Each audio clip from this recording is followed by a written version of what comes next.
এই যে নতুন জালেম যাদেরকে মানুষ গুপ্ত হিসাবে চিনে, এই জালেমদের নেতা সে 2 দিন আগে প্রকাশ্যে বলেছে বাংলাদেশের নারীদেরকে সে একটি অত্যন্ত কলঙ্কিত শব্দ দিয়ে ব্যবহার করেছে।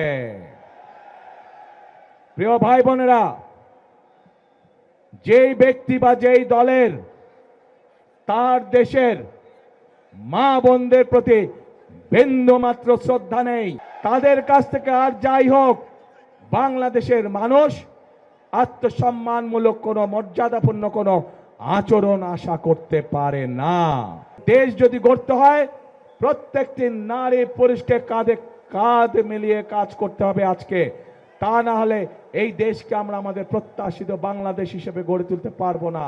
খেটে খাওয়া নারী যারা, শহরের খেটে খাওয়া নারী যারা, কর্মজীবী নারী যারা সহ সকল গৃহিণীর কাছে, সকল পরিবারের মাদের কাছে আমরা ফ্যামিলি কার্ড পৌঁছে দিতে চাই, যার মাধ্যমে আমরা এই নারীদেরকে ধীরে ধীরে অর্থনৈতিকভাবে স্বাবলম্বী করে গড়ে তুলতে পারি, যেন তারা পুরুষের পাশাপাশি পরিবারে, সমাজে, দেশে অর্থনৈতিকভাবে শক্তিশালী ভূমিকা রাখতে পারে।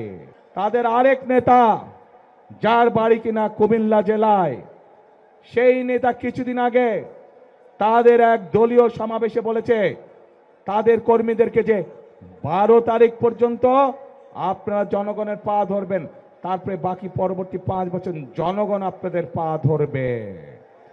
প্রিয় ভাই বোনেরা, চিন্তা করুন, এই রকম কথা কে বলতে পারে যে 12 তারিখ পর্যন্ত তাদের নেতাকর্মীরা জনগণের পা ধরবে, তাহলে 12 তারিখের পর থেকে জনগণ তাদের পিছে পিছে ঘুরবে, জনগণ তাদের পা ধরবে।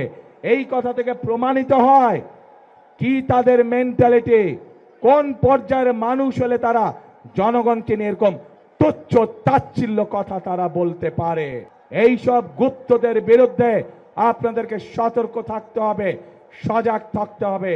এই সব গুপ্তরা সেই 86 সাল, 71 সাল ইতিহাস যদি দেখি আমরা, সব সময় যারা দেশ থেকে পালিয়ে গেছে তাদের সাথে সব সময় এপাশ নালে ওপাশ, মুদ্রার এপেট নালে ওপিট হিসেবেই তারা ছিল।